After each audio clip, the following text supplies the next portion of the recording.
안녕하세요. 책 읽어주는 북면 아저씨입니다. 오늘 읽을 책은 약한 게 아니라 아팠던 것이다. 건순재 지음입니다. 프롤로그. 저는 정신과 의사입니다.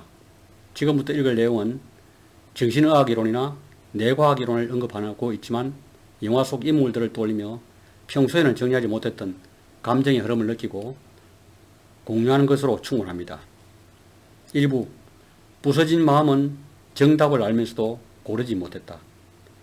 기대를 알면서도 부응하지 못하는 나약함, 끊임없이 따라붙는 극복할 수 없는 과거의 기억은 우리가 현실에서 만나는 감정과 한없이 닮아 있습니다. 마음이 부서져 본 적이 있나요? 그런 시기가 분명히 존재합니다. 지금은 어떠한 말로도 위로가 될 수 없겠지만 일단 함께 기다려 보기로 하죠. 당신의 고통을 보는 내 마음이 아프더라도 결코 당신의 고통을 함부로 다루지 않을 거예요. 그렇게 오래 참고 그렇게 오래 고른 소중한 말들만이 남아 부서진 마음과 끝까지 함께 할 수 있기 때문입니다. 가혹한 어린 시절 그것을 대하는 두 가지 태도, 자기 분열, 잘라내어버리고 싶은 인생의 순간이 있었나요? 고통스러운 과거와 결별하고 인생을 새로 시작하는 것은 과거를 감당하기 어려워하는 모든 이들이 한 번쯤은 생각해 봤을 만한 소망입니다. 실제로 과거의 기억이나 특정 사건을 현재의 의식으로부터 분리 고정시키는 해리나 분열과 같은 방어기제들은 개인의 정신을 외상으로부터 보호하는 역할을 하기도 합니다. 내게 절실했던 것들을 잃고 난 뒤 내재와 성장을 합니다. 외상 기억의 극복. 외상 후 스트레스 장애를 겪게 된 환자들은 그 같은 경험과 그것을 떠올리게 하는 자극에 대하여 심한 공포와 무력감을 품게 됩니다. 심한 경우 외상의 존재를 부정하기도 합니다. 따라서 이들에겐 조기 치료가 필요합니다. 회피는 이들이 과거로부터 벗어나게 하지 못하는 원인이 됩니다. 슬픔을 슬픔으로, 고통을 고통으로 받아들여야 합니다. 분노를 놓지 못하는 당신에게. 분노는 달콤하지요. 분노는 우리의 생각을 단순하게 만들고 우리를 행동하게 만듭니다. 분노는 우리의 자질을 망각하게 하고 행동에 대한 책임이라는 쇠사슬을 벗기고 행동력이라는 날개를 달아줍니다. 하지만 분노는 결코 우리를 자유롭게 하지 않아요. 분노가 끝나면 우리는 어쩔 수 없이 좌절했던 비참한 나로 돌아가기 때문에 이 찰나의 안식을 이어나가기 위해 분노를 유지시킬 컨텐츠와 분노를 쏟아부을 대상에 탐닉하게 됩니다. 2부. 불쾌한 삶에는 늘 내가 없었다. 나를 나이게 하는 것, 참다운 자아. 사랑받고 싶은 갈망을 사랑한다. 자기애와 불안. 자신이 타인에게 세상에서 의미 있는 존재가 아니라는 느낌은 이렇듯 우리에게 철저한 현실적인 공포와 절망으로 다가옵니다. 우리는 세상으로부터 사랑받고 또 공감받고 싶어합니다. 그리고 그것은 쉬운 일이 아니기에 우리는 헤매고 초조해하고 방황합니다. 그러나 당당히 오르세요. 당신의 무대로. 지금 당장 의미나 성과가 보이지 않는다고 너무 좌절하지 말고요.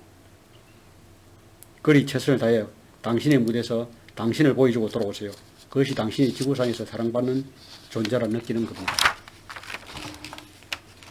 꼬리칸도 괜찮다는 거짓 위로에 쏘는 당신. 당연한 것들로부터의 해방. 우리의 삶의 목표는 어떤 거대하고 완전한 무언가의 일부로 변하는 것이 아니라 작고 불완전하더라도 진정한 내 자신이 되어 그 자체로 하나의 전체가 되는 것이었죠.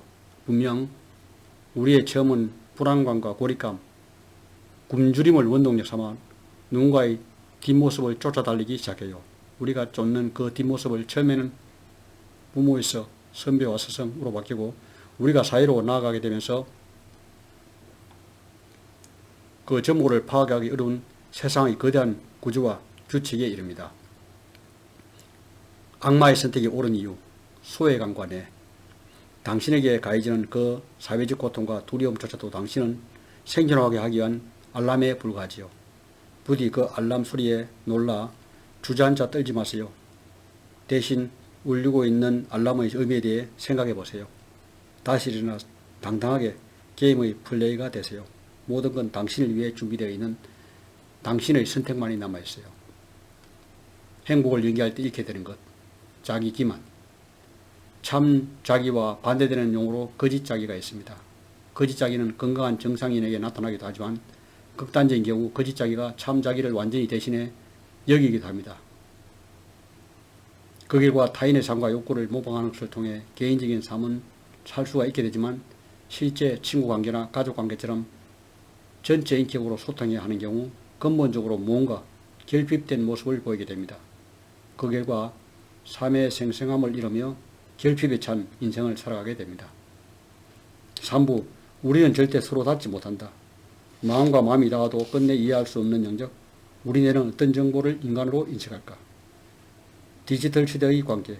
우리는 페이스북에서 인격을 넓히고 트위터로 자신의 의견을 펼치고 인스타그램에서 최신 정보를 공유합니다. 반면에 SNS에는 개인정보 유출 및 이를 악용한 범죄가 일어나고 갈등의 장이 되기도 합니다. 온라인 서비스에서의 인간관계가 실제의 대인관계를 대체할 수 있을지 논쟁거리가 됩니다. 대화, 터무니없이 불완전한 인간의 통신, 연결의 힘, 공감, 우리가 영화를 보는 이유, 영원할 줄 알았던 자신의 사랑이 사실은 찰나의 감정의 화학작용에 불과했음을 깨달았을 때, 평생을 함께 할 줄 알았던 가족의 죽음이라는 냉엄한 현실과 맞닥뜨렸을 때, 조용하고 아름다워 보였던 우주는 순식간에 우리를 집어삼키는 심연이 됩니다. 나는 내 상처의 피해자이기만 할까? 자기 모순, 차별과 편견을 주고받는 경험은 굉장한 상처가 됩니다. 그래서 타인의 아픔과 자신의 모순을 인정하는 것은 어떤 이들에게는 너무나 가혹한 일일지도 모릅니다. 독이 되는 인간은 원하는 말을 듣고 싶어한다. 언어와 마음의 관계.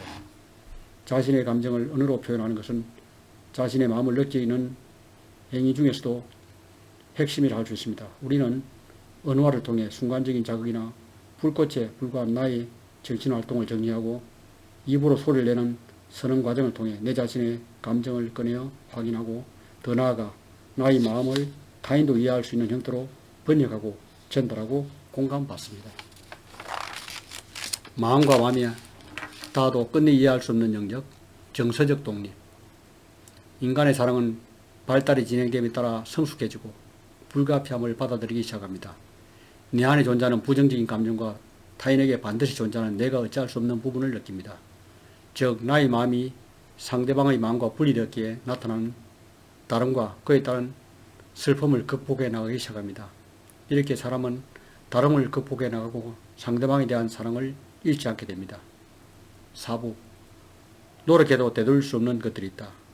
네가 나를 떠난 건 옳았다. 식어가는 감정은 막으려 몸부림치지 말 것.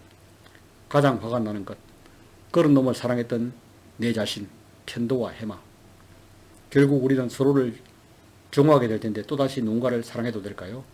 비록 사랑이 서로에게 상처를 남기게 될지라도 그것은 우리가 형편없는 사람이라는 증명이 아니라 말합니다. 사랑이란 우리가 사람이기에 어쩔 수 없이 지닌 외로움과 고독을 극복하기 위한 끊임없는 시도 중 하나입니다. 왜냐하면 사랑은 완벽한 짝을 만나 영원한 결말을 이루는 것이 아니라 서로 불완전하게 짝이 없는 두 명이 만나 근거 없는 믿음과 신뢰로 서로를 보듬는 과정이니까요. 시간의 방식, 공간의 방식, 사랑과 내, 어떻게 사랑이 변할 수 있나? 남녀 간의 사랑은 대표적인 존재의 불변성과 절대성의 상징입니다. 떠나버린 버스와 여자는 잡지 않는 것이 정답입니다. 5부, 약한 게 아니라 아팠던 것이다. 당연했지만 내게는 주어지지 않았던 결핍과 존재, 품격, 어떤 순간에도 나다울까. 상처, 우리에게 마음이 있다는 증거. 지금이 얼마나 아프고 아름다운지 기억할 수 있기를. 부서져 버린 줄 알았던 당신의 마음에 빛이 흘러 들어오기 시작합니다. 그 빛은 점점 밝아져 당신의 주변까지도 밝혀지기 시작합니다. 빛에 휩싸인 당신과 당신 주변의 모습이 너무나도 따뜻하고 아름답기에 먼 곳에서 온기를 찾아 헤매던 어느 여행자의 발길을 움직입니다. 이상으로 책 읽기를 마치겠습니다.